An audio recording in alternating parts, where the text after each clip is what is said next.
So thanks a lot. I'm very delighted to be invited by the European Astrobiology Institute to give this talk on isotope signature of microbialite. And I will mostly cover the iron and sulfur isotope in modern and ancient stromatolite, and to explain to you, to try to show you how we can find some information about the microbial metabolisms and how they can be recorded in the geological record. So I think we are all here because we are all interested by the life evolution on our planet. And when we do that, most of the time we look for fossil. And here is some emblematic example of fossil from the Phanerozoic. You can go back to time, and we can go back until 600 million years. And we can see from all of these beautiful specimens that they were for sure some living organisms at some point, and they can also provide us information about evolution, biological evolution, but also about the environment and the surface condition of the environment at that time.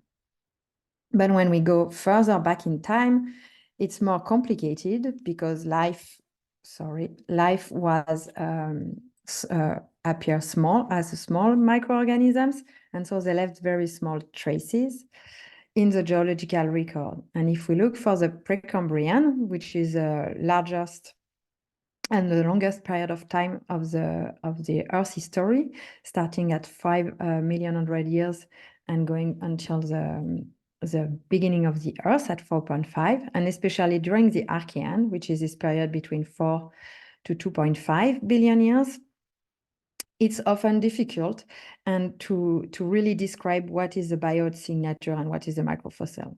And this is why most of the claims are heavily disputed in the literature. So this is one of the examples here when there is a putative organic microfossil date at 3.5 billion years old in an iron sulfide. You can see this filament here. I don't know if you see with my pointer here, that is made of organic carbon and can look like a filamentous microorganisms. But unfortunately, abiotic experiment, as this one here, can really reproduce the same morphology, the same size, and also the same chemical composition of this organic material. And so it's really complicated to decipher if this filament here was really some organisms at some point, or was some molecules that have been processed in a peculiar environment and chemistry that was during the Archean.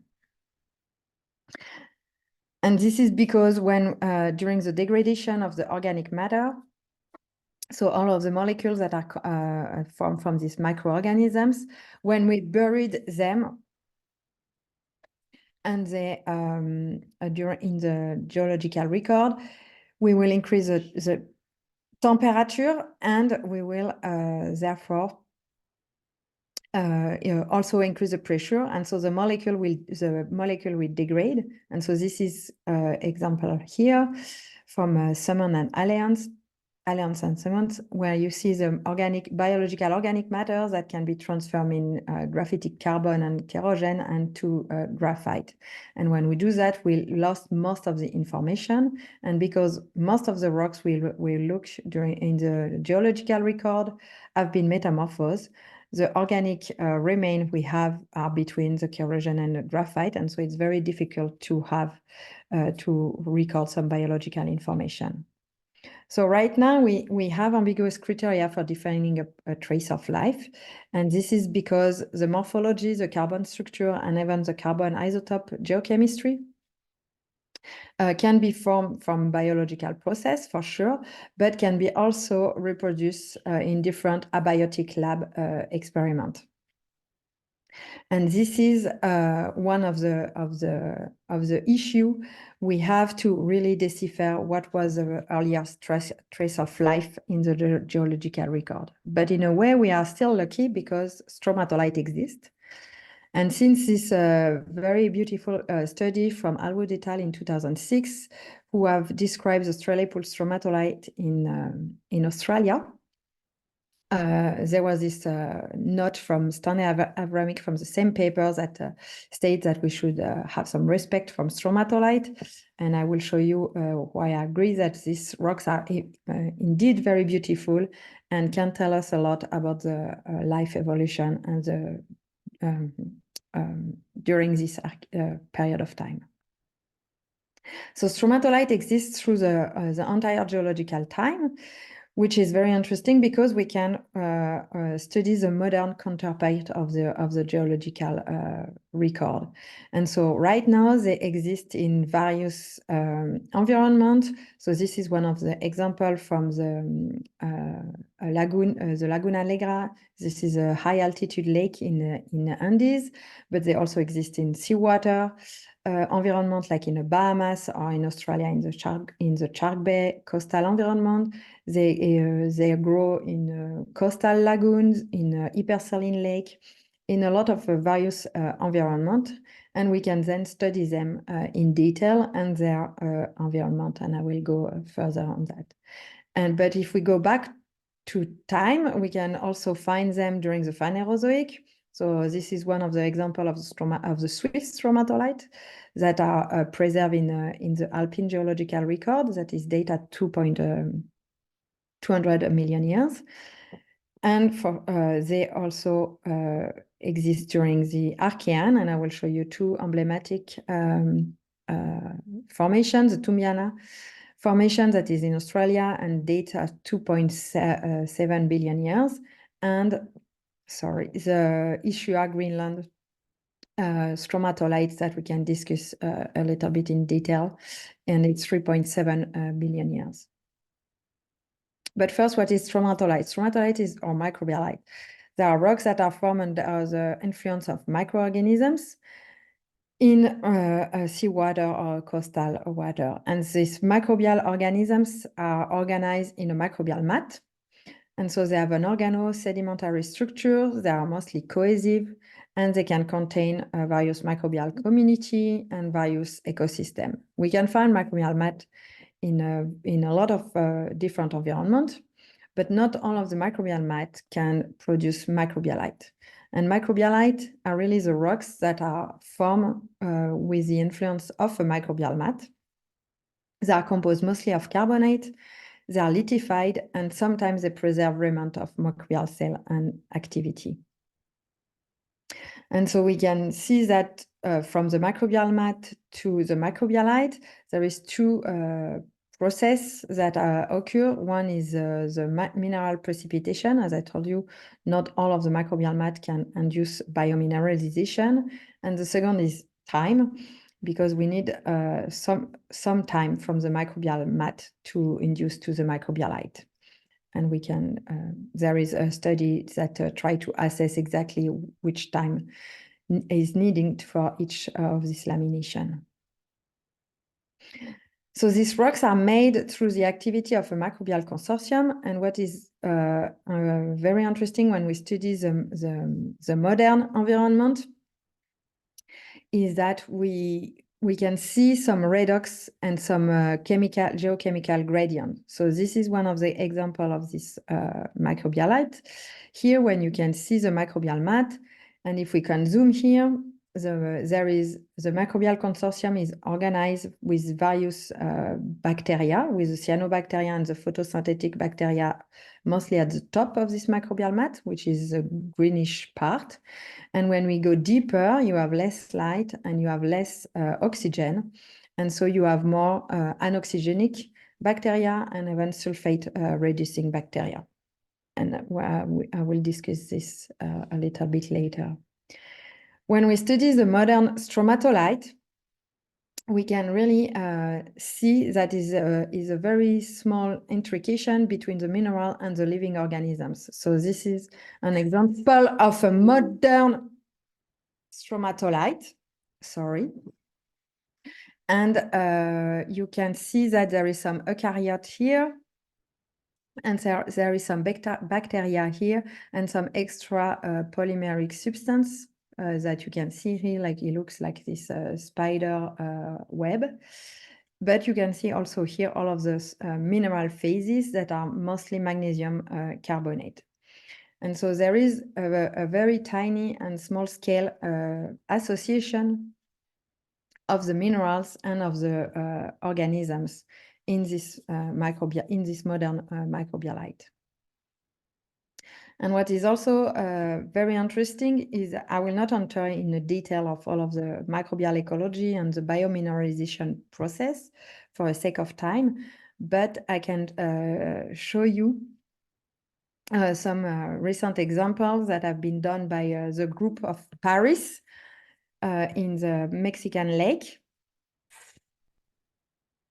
But in this Mexican lake, so there are volcanic lakes that have been studied in detail for the geochemistry and the microbial ecology. And what they found is that there is a lot of microbial diversity that you can see here. With the cyanobacteria that are in green for almost 10%, but some other kind of bacteria that are also well represented. And what is interesting is that in these various different lakes that have geochemical difference and salinity and alkalinity that are also different, you still find a core microbial ecosystem that are shared across these different lakes. And how this core microbial ecosystem really induce or influence the biomineralization still needs to be demonstrated, but it looks like there is really some key organisms that are still quite important for the biomineralization part. So this is what we can learn from the modern environment. We can see that it's a very complex interplay between the environment, so the lake chemistry and geochemistry, and the mineral formation and the microbial activity. And so this is what is represented here. There is the link between the water chemistry. The study of Nina Zeyen have shown that water chemistry really induce some of the microbialite precipitation in some of these lakes. But there is also the microbial activity that can induce the mineralogy. So what we should understand is that studying the modern microbialite shows that it's a very complex rocks formation, and it's not clear what exactly is the process that governs the biomineralization right now. And so this is why it's fascinating, and we have a lot to study. But the question that I'm interested more is that if these rocks, they form under the influence of this microbial activity, how that can transfer in the geological record, and how we can find some trace of this ancient microbial activity in the Archean stromatolite. And so I will show you one example that have been, I think some of you know about this stromatolite that have been described in ISTE, because it was dated at 3.7 billion years old, and it was described in 2016. This is one of these original pictures. So it's in a ISTE greenstone belt in Greenland, and it's in a sandstone that is composed mostly of quartz. And you can see this morphology here that have been interpreted as a stromatolite. But some other studies have shown that these rocks are heavily deformed.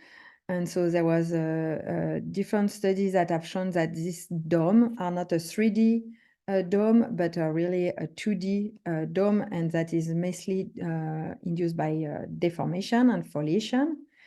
And the chemical analysis and chemical map of these rocks shows that also these domes are not composed on carbonate, as it should be for stromatolite, but mostly replaced by silica.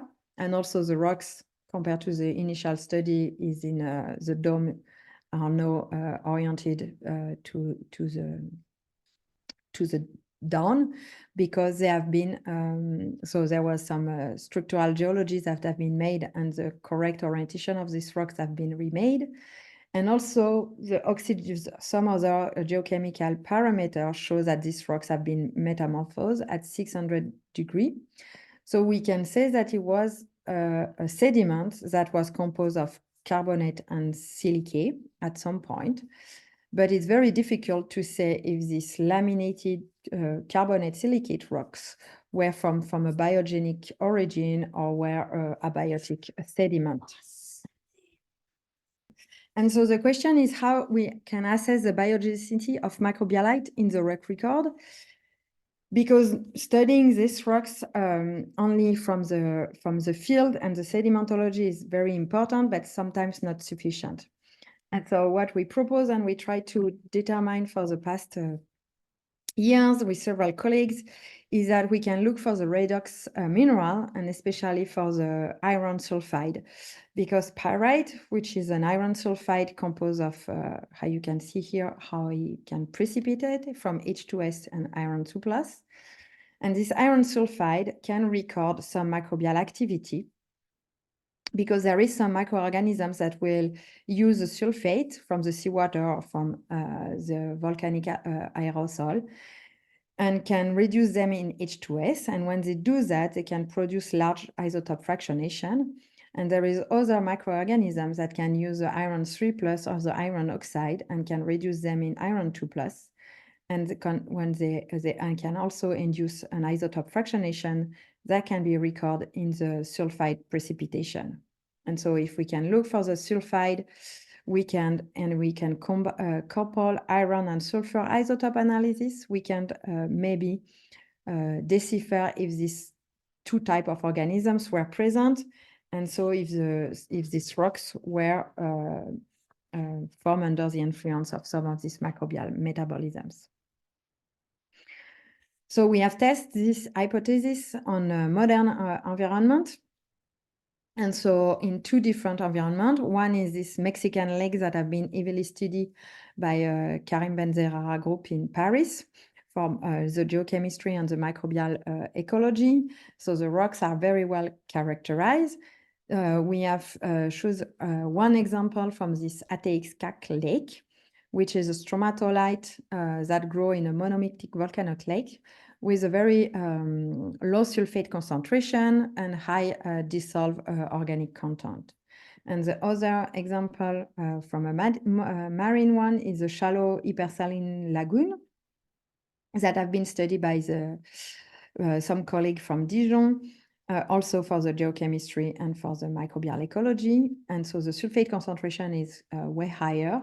But this environment is also rich in organic matter, but in a different kind of way. This is more the organic matter is more composed of extrapolymeric substance. When we look for the sulfide in these two environments, we were first very surprised to find that they contain exactly the same morphology. They contain rhomboidal pyrite, that is this pyrite composed of a tiny grain of pyrite that are organized in a round cell. And these rhomboidal pyrite are always outside of the microbial mat, of the microbialite, as you can see here in the black, because they are in epoxy when we prepare them.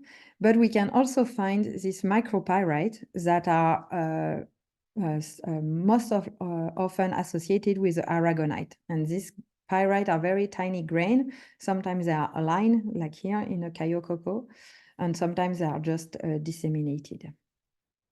So you can see the size of this pyrite. So we have measured them by using the SIMS and the nano SIMS analysis that can allow us to do some isotope image.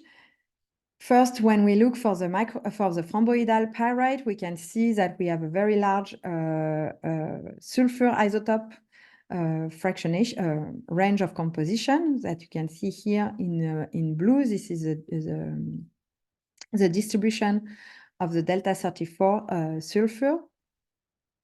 And you can see that this heterogeneity is consistent with microbial metabolic fractionation, but the rhomboidal pyrite contain really a very large heterogeneity of isotope composition.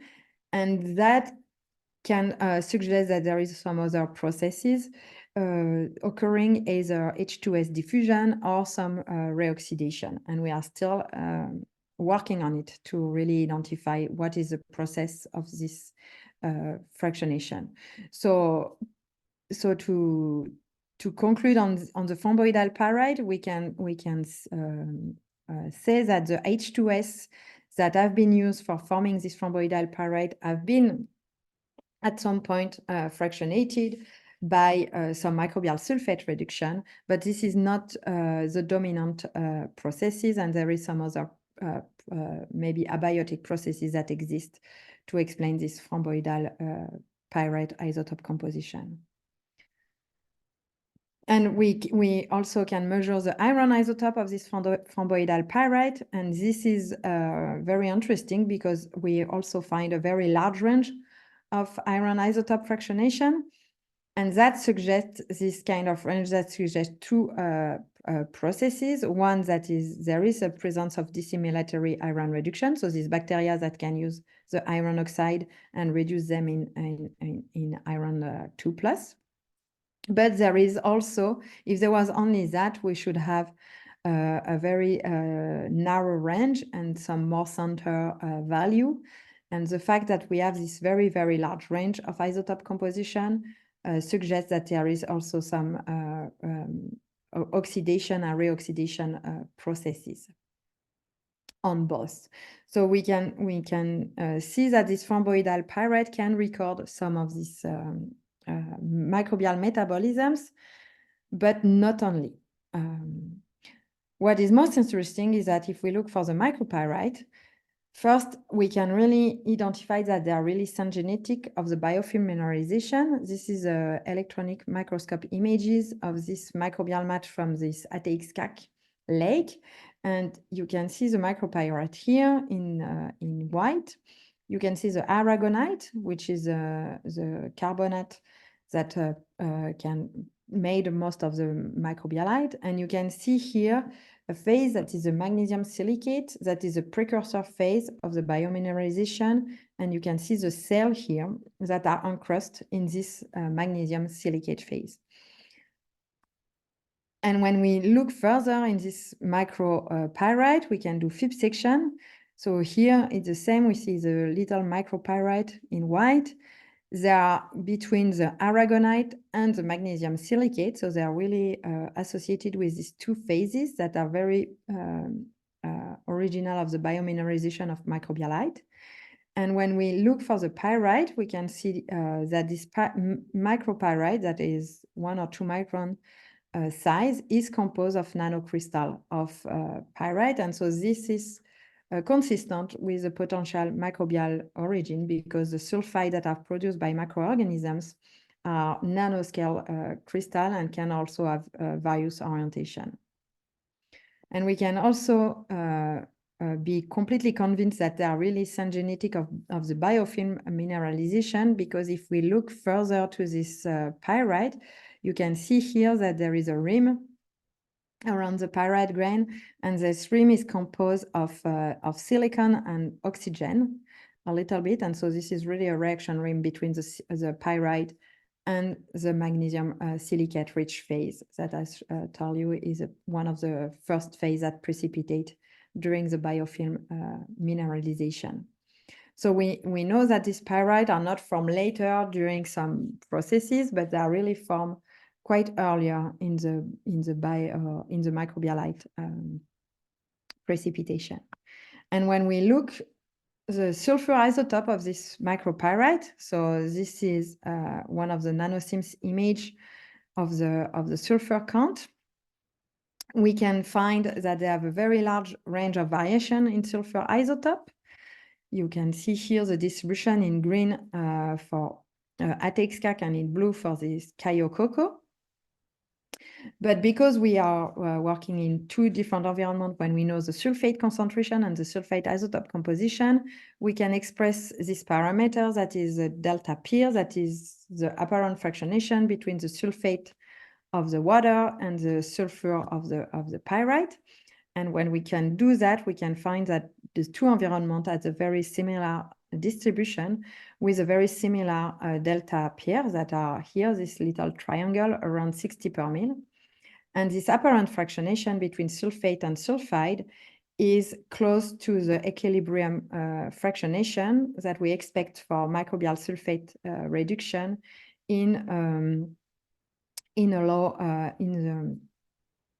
at a low cell specific rate. And so we found that this micropyrite can really record equilibrium fractionation or near equilibrium fractionation of a microbial metabolisms.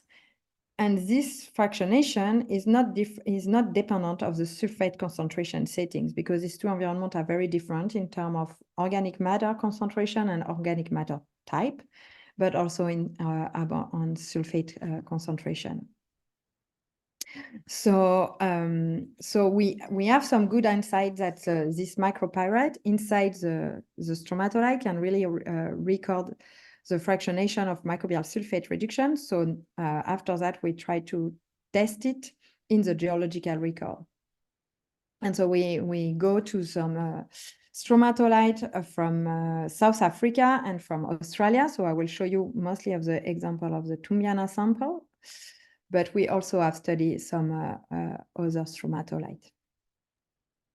So first, this micropyrite, if we start to look for them, we found them everywhere.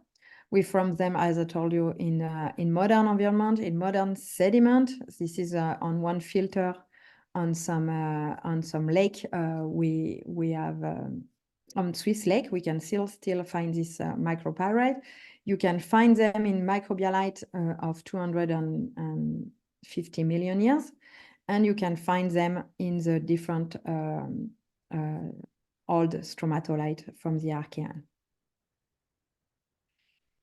But the question is that about the preservation, because most of the Archean sample are metamorphic rocks, and so this micropyrite can be recrystallized.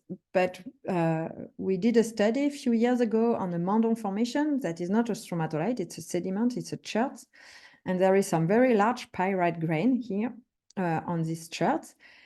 But when we look further in detail on this pyrite grain, that we can still find that this large pyrite grain in this example on the top is still composed of nanocrystal. So even if these rocks have a complex geological history and have been heat around 250 degrees, this pyrite that is very quite large has still some record of this nano or polycrystalline orientation, and with various orientation of this grain. So this pyrite is not been completely recrystallized compared to this other one from the same formation that is a very cubic one. And then when you see on the electronic microscope electronic diffraction, you can see that this pyrite is a monocrystal with all of this, with only one orientation.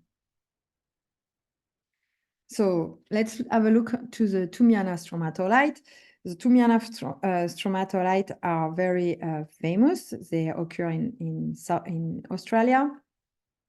And they have recorded a very beautiful sedimentology feature you can see here.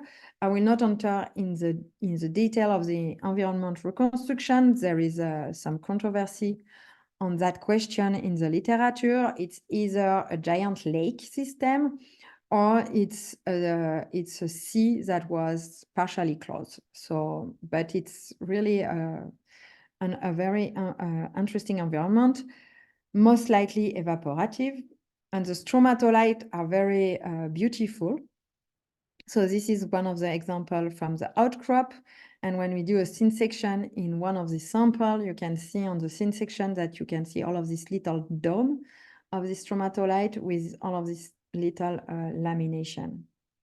And if we look further, the biogenicity of the Tumbiana stromatolite is indisputable, because there was plenty of various studies over the last 2 decades that have been able to show various biosignatures that have been preserved in this formation. And I will show one of them, that is this this association between organic matter and aragonite. So you can see here the thin section I show you. If we go further, you can see inside that you have some organic matter globule, and there is various type of organic matter. I refer you to all of the studies that have been done by Kevin Lopo on this formation. He has done a very detailed study on this organic matter characterization and isotope.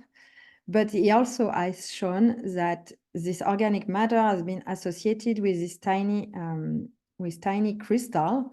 And if we look at nanoscale, you can find with using synchrotron technique and also electron diffraction technique, you can see the organic matter globule here that compose of different compounds that are also associated here and here with some aragonite. And aragonite is a very metastable phases. And so this association of the aragonite and the organic matter globule is really a good evidence for a biogenic origin of this stromatolite. But this is not the only one. I will not go into all of the detail, but there is a lot of geochemistry studies that have been done on this formation, and a lot of different microbial metabolisms that have been described and assessed from geochemical proxy, like the metanotrophy, the microbial nitrogen oxidation, and I will show you for the microbial sulfate reduction. So first, the microbial sulfate reduction was not evidenced because on the bulk study, most of the data were close to zero because there is several generations of pyrite in this Tumiana formation. But then when we look for the micropyrite, we look inside the lamination. This is a Raman map, and the pyrite are in blue, the organic matter in red, and the carbonate in green. And in this lamination that you can see here on the electronic microscope image, you can see all of the pyrite grains that are in white that are associated with some phyllosilicate and some carbonate and some organic matter. So these micropyrite are really associated with this organic matter. They are from micrometric size, and they are sedimentary or diagenetic origin, but they are not really a late recrystallization. And so we have done a study on this different lamination. You can see all of this little micropyrite, and this is a corresponding nanosims image. This time is not only the sulfur, but is a sulfur over the carbon and nitrogen ratio. You can see here all of this little pyrite grain, and they show a very large range of sulfur isotope composition that is also consistent with microbial fractionation. But in this case, it's not they are not recording only the equilibrium fractionation, they also record some diagenetic processes inside the lamina. But they still suggest that sulfate reducer bacteria were present at that time of the Tumiana formation. And we look also for iron isotope composition. So in this different, there is different kind of lamina that contain different type of pyrite. The previous study on iron isotope, because they measure at the rock scale, found a very narrow range, center in 0, of iron isotope composition. But when we study the micropyrite inside this Tumiana formation, we found a very, very large range. And that suggests that there was an active iron cycle with various metabolic activity. We first described that there was no, that this different kind of pyrite and this range of isotope composition is not due to different pyrite generation or different bias of the size. So this is one of the example here. There is 2 different pyrite size and they have completely different isotope composition. There is here, they have the same size, but they also have different isotope composition and they all are very close. So there is no correlation between the iron isotope and the shape of the pyrite or the size of the pyrite or the association with the phyllosilicate or the carbonate. And so one way to explain the very large range of isotope composition is to have a complex iron cycle with the iron 2+ that are provided by either detrital or hydrothermal input in the water column that will be partially oxidized as an iron oxide. And this iron oxide will be then used by the dissimilatory iron reduction bacteria that can produce iron 2+ with various fractionation. This iron 2+ can be react with the H2S that come from the reduction of the sulfate from microbial sulfate reduction and form either pyrite or pyrite precursor formation. But this reduction is partial, and so there will be some remaining oxide that can be completely reduced by anoxygenic metanotrophy, and this will produce this iron 2+. And we need to have several of the cycle to explain the range of the iron that are recorded in the pyrite. And so that suggests, because this metanotrophy has been already described, the microbial sulfate reduction was also described, and now the dissimilatory iron reduction. So there was a consensual and a diversified microbial biocenosis at 2.7 billion years old, which has some strong implication on life evolution from the early Earth. And so we can imagine that the Tumiana formation can maybe resemble to one of these Mexican lakes, like this is Alchichique Lake in Mexico, where we have all of these different kind of microbial metabolisms that have been present and can have been recorded in the geological record inside this stromatolite. So on the Tumiana, we can really find geochemical biosignature of these microbial metabolisms, but what about the other one? On the other stromatolite is more complex because for some of them we don't have so many of the sulfide. There is this study from Bontoniali et al. More than 10 years ago now on this Trellepool stromatolite, so this very famous stromatolite from Australia, around 3.4 billion years old. There is some small pyrite grain inside this stromatolite, but they are mostly cubic. And the fractionation they have measured can record some microbial metabolisms, but they don't show very strong evidence for microbial sulfate reduction. But the sulfur isotope composition of the organics that are recorded in this formation is more convincing. So it's not easy to completely conclude on the Trellepool stromatolite, but it's still very possible, and we are still investigating other Archean occurrences to find this microbial metabolic activity. So I didn't go through the entire ecology and microbial ecology of this microbialite, but I hope to show you that micropyrite is a very interesting mineral that can be formed through the influence of various microbial metabolisms, especially microbial sulfate reduction and iron dissimilatory reduction, that the morphology and the crystallinity are consistent with the microbial origin, so they are often shown by small and disordered crystal, and they can be preserved through geological history. So I think that should encourage us to really look for the sulfide and also for all of the mineral phase when we investigate some rocks, because their morphology and crystallinity can really give us some good insight on their origin. They record a very large range of iron and sulfur isotope composition. Sometimes that means they record the microbial fractionation. This is pretty clear in a modern environment, but it's also easier because we know that we have this sulfate reducer and we can measure the sulfate isotope composition and the concentration. But we can also show that they also record local processes, so either various cycle of oxidation and reduction or some diffusion processes Some are due to the activity of microbes, some are due to the diagenetic environment. And so these sulfide are not a really good proxy to really decipher. I will not enter into the detail during this talk, but they're not really good proxy for deciphering if this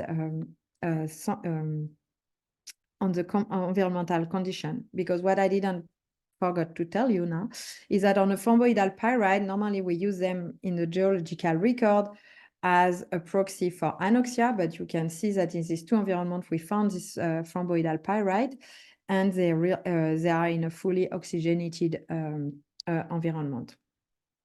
And so, but I think that shows the importance of redox cycle in microbialite, and this redox cycle can really tell us more about first the microbial ecology, but also about the biomineralization processes. And with that, I want to thank a lot of people that have helped me over the year. Some at UNIL that have been working with me on this project, but also a lot of different collaborators from various countries with have shared a sample or their knowledge with me and helped me to produce this data. Thanks a lot.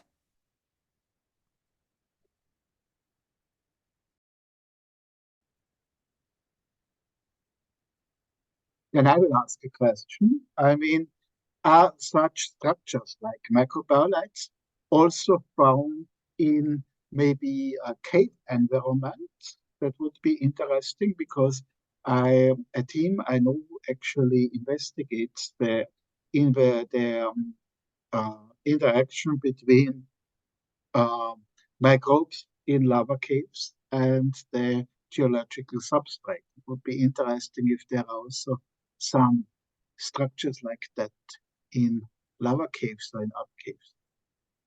I'm not familiar about lava cave, but one key point of this stromatolite or microbialite is that they are formed with cyanobacteria, and so they need photosynthetic activity. So this is why we found them mostly in shallow water. So maybe there is some other, I think in cave, microbes are forming some other structures that really is this kind of domal or laminated microbialite. But I'm really not familiar with that. So it's possible that there is some other microbe form structure inside. It will be interesting to look, because for sure there will be no photosynthetic activity there.